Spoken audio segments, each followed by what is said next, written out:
Bonjour à tous et bienvenue dans cette vidéo d'analyse crypto. Donc nous sommes le 11 juin, il est 16h20, je suis un petit peu speed, un petit peu débordé, donc excusez-moi pour le retard. Voilà, donc on m'a pas envoyé les cryptos qu'il fallait que je scanne, donc je vais faire les principales et puis j'espère que ça vous suffira et à ce moment-là je ferai peut-être un update dans le week-end. Donc on va commencer par le Bitcoin. Alors je vous remets ce graphique ici. Pour vous expliquer certaines choses, puisque les gens ne comprennent pas ce que ça veut dire. Donc même si on ne connaît pas cette technique, c'est pas vraiment le problème. La seule chose qui est importante à comprendre, c'est que ici nous avons une colonne baissière qui est validée par cette colonne baissière ici qui dépasse les derniers points bas. Donc le point 0, le 0 sur Bitcoin, l'objectif de 0 sur Bitcoin est dans les tuyaux. Maintenant, ça ne veut pas dire forcément qu'on va y aller. Pour invalider ce 0, ça veut dire un Bitcoin nul, il faudra remonter au-dessus de 50 000. Donc si on comprend, on a la conviction que le Bitcoin ne peut pas disparaître, parce que 0 ça veut dire que ça disparaît, donc si on a la conviction que le Bitcoin ne peut plus disparaître maintenant, à ce moment-là ça veut dire qu'à un moment donné, le Bitcoin va repasser les 50 000. Donc c'est l'information positive qui est à prendre, c'est pas l'information négative en disant au secours ça va à 0. Donc il faut repasser les 50 000 pour invalider les zéros. On a un objectif à l'heure actuelle de 26 000, on n'en est pas très loin, donc c'est celui-là, c'est celui sur lequel on va se concentrer pour le moment. Les 26 000, il faudrait dépasser les 58 000 pour ne pas y aller. Donc soit le marché flambe et on dépasse les 58 000, les 50 000 d'abord, puis les 58 000, et auquel cas, effectivement, on peut envisager le fait qu'on n'aille pas 26 000. Je ne valide pas cette hypothèse pour le moment, loin de là. Pour moi, on va aller chercher les 26 000 et après on remontera pour casser les 50 000 et donc invalider les zéros. Alors, dans le même schéma, je n'ai pas retrouvé le graphique, mais il y a ici cette colonne-là, en fait, qui a été validée puisqu'on a dépassé. Cette colonne-là nous donne un objectif à 17 000. Donc cet objectif, il existe. Donc en fonction de ce qui va se faire là dans les prochains jours, voire les prochaines semaines, si on ne repasse pas les 40 000, on ira chercher les 17 000. Donc voilà, l'information à prendre, c'est on casse les 40 000 à la hausse, on invalide 17 000, on casse 50 000 à la hausse, on invalide le 0, et on casse 58 000 à la hausse, on invalide 26 000. Voilà, c'est tout ce qu'il y a à comprendre sur ce graphique. Donc maintenant, revenons au graphique classique en Ichimoku. Alors ici, vous avez donc le Bitcoin en hebdomadaire. Donc voilà pourquoi je pense qu'on va aller chercher les 26 000. Vous voyez qu'ici, j'ai une extension 0,618 qui correspond à la vague 1, 3, 4. Et donc la vague 5. Et en général, une vague 5 fait 0,618 au minimum. Après, elle peut faire la latéralisation, enfin plein de choses, mais on considère que dans la majorité des cas, on a du 0,618. Et mes 0,618, c'est pas de chance, mais c'est à 25 358, qui est sur le même plan qu'ici, la Kijun hebdomadaire. Donc, on a ici la Kijun mensuelle. Il faut casser cette Kijun mensuelle. Et la trendline ici support, dont Vincent Gann vous parle régulièrement. Donc moi je suis sur le Bitcoin normal, mais c'est la même, hein, on a la même droite support. Donc si on casse cette droite support, c'est-à-dire qu'on cassera aussi la Kijun mensuelle, donc on donne un signal vendeur de long terme, puisqu'on est en mensuel, et là, à ce moment-là, il y a de fortes probabilités pour qu'on aille chercher les 0,618, donc 25 360. Vous noterez quand même que les 100% d'extension sont à 18 800. Alors je rappelle que les objectifs que je vous ai donnés tout à l'heure sur les points figures, ce sont des objectifs approximatifs. C'est pas à la virgule près, c'est pas à 1000 $ près, puisque c'est moi qui définis les boîtes, et auquel cas, si on prend des boîtes plus ou moins sensibles, on va avoir des objectifs de plus en plus précis. Mais bon, j'ai pas le logiciel pour le faire, et à la main, c'est un petit peu long. Donc voilà, l'idée, elle est là. Si on fait un 100% d'extension de ce mouvement-là, à ce moment-là, on pourrait avoir les 19 000, donc 17 000 et 16 000 qui apparaissent sur mon graphique en point et figure. Pour le moment, on est là. C'est très indécis. Pourquoi? Parce que quand on regarde en hebdomadaire, c'est pour ça que je commence par cette échelle de temps, on a une bougie ici avec une mèche en haut, encore une autre mèche en haut, et là on a fait une mèche en bas. Donc là ça s'apparente à un marteau, mais un marteau ça doit se faire sur un point bas. On peut aussi éventuellement envisager qu'ici on a un double point bas. Donc un double point bas, normalement ça devrait partir à la hausse. Mais pour le moment, il n'y a pas de confirmation. Alors, est-ce que la confirmation va venir effectivement de la semaine prochaine et qu'on va exploser à la hausse à ce moment-là, voire ce week-end, puisque je rappelle quand même qu'il y a Biden qui doit parler ce week-end, je ne sais pas si c'est samedi ou dimanche, pour s'exprimer quant à la fiscalité sur les crypto-monnaies aux États-Unis, et donc là, ça va peut-être chahuter en fonction de ce qu'il va dire.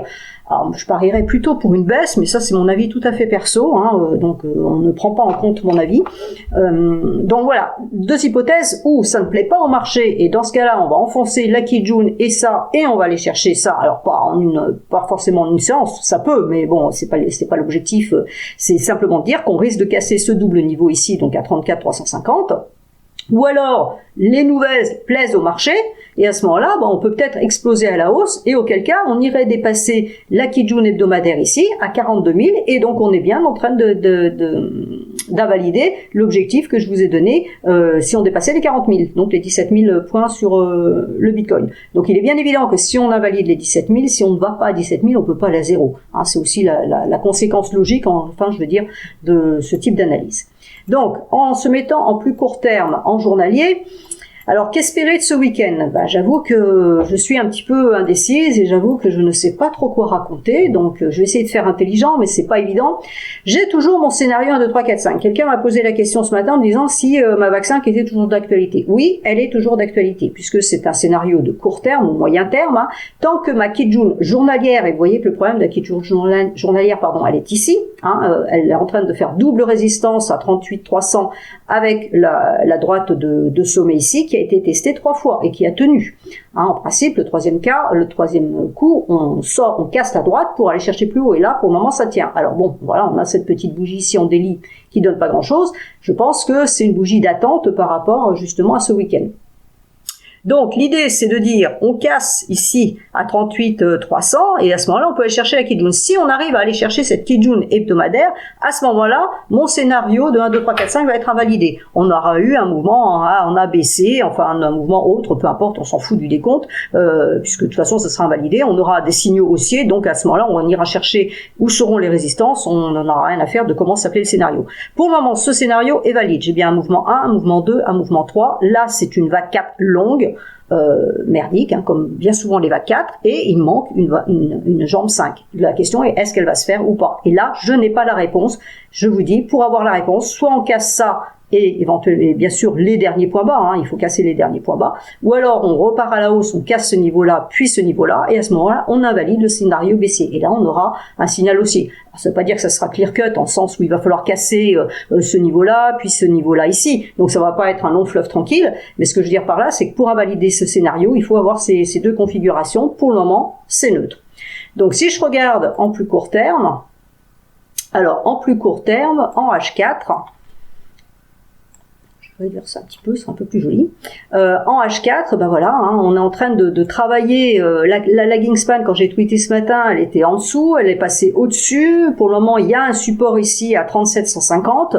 Tant que ce support-là tient, on peut effectivement envisager de la hausse. Vous voyez que par contre, si on casse la droite de tendance ici, la lagging span, elle n'aura pas validé, parce que pour valider, admettons, la bougie suivante, il va falloir qu'elle casse 38 840, 850. Donc, ça veut dire que mes prix seront déjà au-dessus de la droite de tendance. Donc, attention, si vous voyez les prix qui cassent la droite de tendance dans les jours prochains, il faudra vérifier que la lagging span passe bien, elle aussi, cette droite de sommet. Hein. Donc, je rappelle, cette droite, elle est tracée comme ceci. Donc, vous la tracez de la même façon sur vos écrans et vous allez surveiller si la lagging span passe ou pas ce niveau-là. Alors ensuite, donc ETH, je fais les principales, hein, comme d'habitude. Donc ETH, c'est pas la peine de la mettre en hebdomadaire, c'est écrit sur l'écran. C'est en train de travailler, là, depuis 4 jours, on travaille la Kijun hebdomadaire, et pour le moment, on la tient à chaque fois en clôture. Alors aujourd'hui, on est pile dessus, hein, donc là, il n'y a pas à se poser de questions, c'est pile dessus. Le danger, qu'on a vu aussi sur le Bitcoin, c'est la Kijun Daily qui descend fortement. Pourquoi? Parce qu'elle est en train de prendre cette baisse-là, en ligne de compte. Donc en principe, si ce mouvement-là correspond, alors attendez que je dis pas de bêtises, non, ça correspond à ça, donc j'allais dire une bêtise, vous voyez qu'il va y avoir encore de la baisse derrière. Donc on a une résistance ici à 2653, si cette résistance casse, alors là on a un beau plateau ici à 3058, c'est le plateau majeur. Il faut repasser ce plateau ici, qui est la Kijun journalière plus la SSB, et passer éventuellement, mais c'est l'information intéressante qu'on a sur le graphique, c'est qu'ici on a un passage faible. Donc on peut envisager le fait que si les prix arrivent bien à tenir cette Kijun hebdomadaire, repartent à la hausse, ils ont une possibilité ici de passer. Maintenant, si on part sur un scénario baissier par rapport à ce qui peut se passer ce week-end en suivant l'idée du Bitcoin, Ça voudrait dire que la Kijun hebdomadaire ne va pas tenir, évidemment, et qu'on irait chercher la Kijun mensuelle. Alors, pour aller chercher la Kijun mensuelle, il faut que la lagging span casse le 2415. On casse les 2415, on a une grosse probabilité d'aller chercher 2236, qui est la Kijun mensuelle, hein, c'est la droite rose ici. Donc, si on casse la Kijun mensuelle, là, bon, on ira chercher les derniers points bas, c'est une autre histoire. Mais l'idée, pour les jours qui viennent, je vous fais pas de la prospective à long terme, là, je vous fais juste pour les jours qui viennent, pour le week-end, il faut surveiller cette Kijun hebdomadaire pour les prix à 2460, la Kijun hebdomadaire sous la lagging span à 2410, 2430. Si ça casse à la baisse, c'est la Kijun mensuelle à 2236. Et si ça casse, là, franchement, ça viendra baisser puisqu'on aura un signal vendeur de long terme. En H4, ben voilà, il se passe pas grand chose, hein, on est coincé sous nuage, donc on est bien baissier. Vous voyez que la lagging span H4 est en train de jouer avec la Kijun hebdomadaire, donc les prix sont dessus. Donc clairement, c'est neutre de chez neutre, il n'y a rien à rajouter là-dessus. Donc voilà, hein, soit on passe là au-dessus, donc à très court terme, 2575, et encore, on a une droite de tendance qui est ici. Je vous la place. Hop. Voilà, vous voyez que ça correspond en même temps à la Tenkan. Donc définitivement, il faut casser la Tenkan, la SSB ici, le niveau ici à 2576 pour que à très court terme, parce qu'on est sur du H4, on ait une probabilité haussière. Ensuite, Binance Coin. Donc en journalier, alors en journalier, c'est très neutre puisqu'on yoyote, hein, c'est vraiment le cas de le dire, entre la Kijun mensuelle, la Kijun hebdomadaire et la Tenkan. Vous voyez que la Tenkan a fait résistance avant-hier, hier, aujourd'hui on n'arrive pas à l'atteindre, donc ça c'est pas très positif. Le marché est vraiment en attente de ce week-end, là j'ai envie de dire, ça paraît plus que clair. Là on travaille, sur ETH on travaillait la Kijun hebdomadaire, ici on travaille la Kijun mensuelle. Donc voilà, hein, même réflexion, vous l'avez compris, si la Kijun mensuelle cède, c'est-à-dire si elle n'arrive pas, elle ne tient plus les prix, à ce moment-là on peut descendre et aller chercher la médiane ici. Alors cette médiane correspond à une fourchette d'Andrews qui est tracé, vous voyez, en hebdomadaire ici. Voilà, hein, donc la médiane ici. Donc si on casse la Kijun mensuelle ici, qui correspond à la Kijun hebdomadaire, hein, c'est sur le même plan, on voit bien les deux droites sont ensemble. À ce moment-là, on peut aller chercher la médiane ici qui est à 235,54. Et puis plus si affinité, évidemment. Donc je reviens en journalier. Donc en journalier, voilà, hein, on est coincé, c'est coincé, on a la Kijun, la Tenkan et la Kijun journalière, donc Kijun hebdomadaire, Kijun journalière qui est en train de descendre. Et si je me mets en H4, eh ben en H4, vous avez bien compris la compression, il n'y a pas besoin d'explication pendant 3/4 d'heure. La Kijun hebdomadaire est là, la Kijun mensuelle est là, la Tenkan est en support, la Kijun H4 est ici, la SSB H4 est ici, vous avez compris que c'est neutre. Alors, Link en journalier. En journalier, alors Link est baissier par rapport aux autres puisqu'on est sous la Kijun mensuelle, la Kijun hebdomadaire, la Kijun daily. Pour le moment c'est flat, il se passe rien, donc j'ai envie de dire c'est neutre, il n'y a pas grand chose à dire sur cet actif. En H4, voilà, hein, neutralité complète, on a les points bas ici, ça tient pour le moment, mais on enfonce ça sera baissier et puis c'est tout. Litecoin en journalier. Alors Litecoin et sous sa Tenkan, donc là aussi c'est très baissier, hein, techniquement parlant, puisqu'on est vraiment sous tous les niveaux remarquables qu'on a vus sur les cryptos précédentes. Donc tant qu'on tient, tant que la Tenkan tient en résistance à 171, ça restera baissier. La lagging span ne nous donne pas d'informations puisqu'elle est loin des prix, donc ça reste baissier. Il faut juste surveiller ce niveau-là pour voir si ça casse ou pas. Si ça casse à la hausse, il y aura ça pourra monter un peu plus, sinon c'est de la baisse. C'est pas en hebdomadaire que je voulais mettre, c'était en H4. Voilà, en H4. Vous voyez, le niveau qui est travaillé, c'est un niveau très important, c'est le plat de SSB qui est ici. Donc c'est la Tenkan Daily plus le plat de SSB. Vous voyez, on n'arrive même pas à aller chercher ici la SSB. Donc franchement, il n'y a aucun intérêt a priori pour cet actif.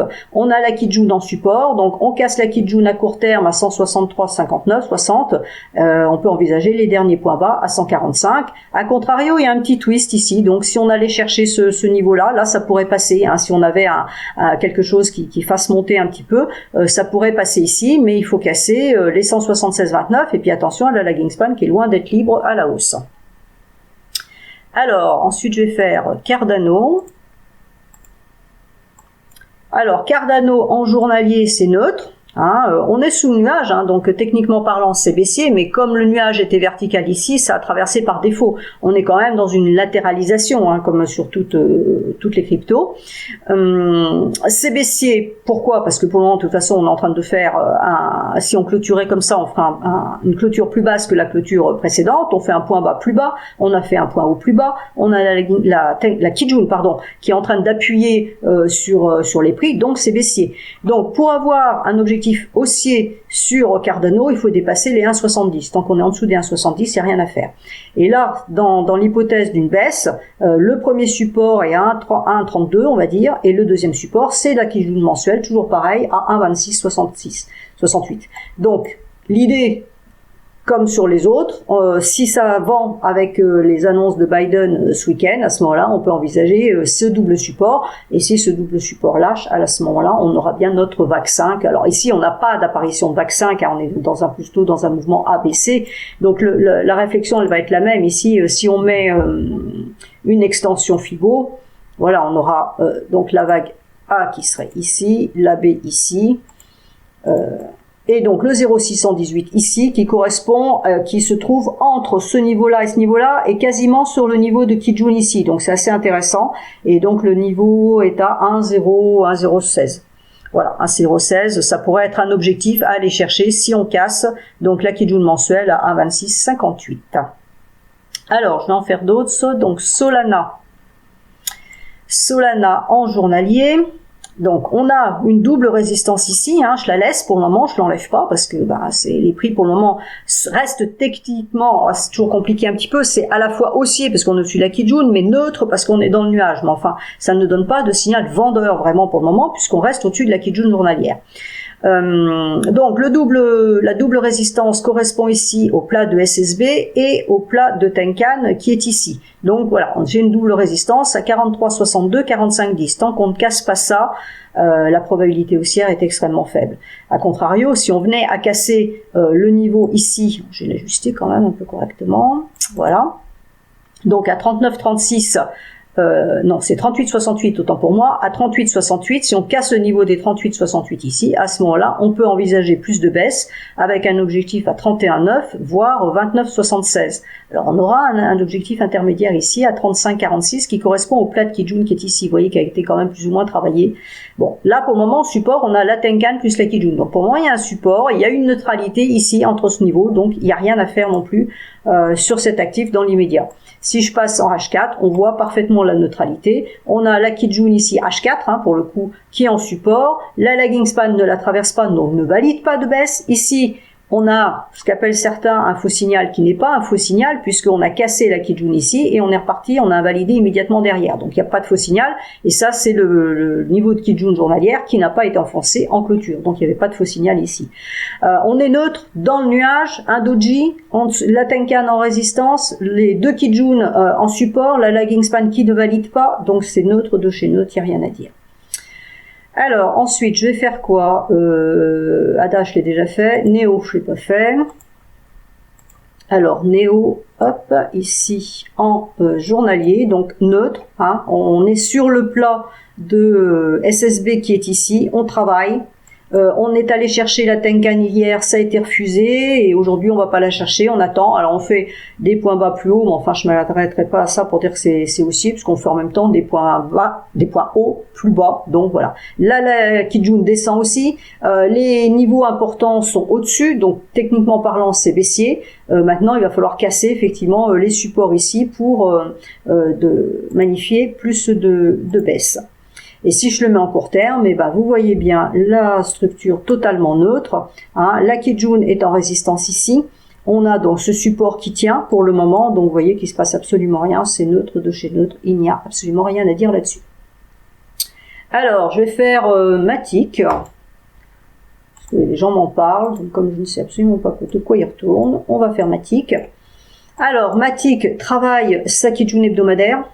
Ça fait 4 jours que c'est dessus. Là, Matic va traverser ici. Soit ça explose à la hausse et on évite le gouffre, soit ça latéralise. À ce moment-là, ça va passer de facto ici. Donc, ce sera pas demain puisque on sera là, et puis après-demain, voilà, on est ici, donc après-demain c'est dimanche, donc dimanche c'est là, et là on sera techniquement baissier. Pour le moment, c'est neutre parce qu'on est entre la Kijun journalière ici et la Kijun hebdomadaire en support. C'est relativement propre et je veux dire positif dans un certain sens, puisque la Kijun hebdomadaire, donc de moyen terme, est en train de tenir en support. Tant qu'elle tient en support, c'est bon.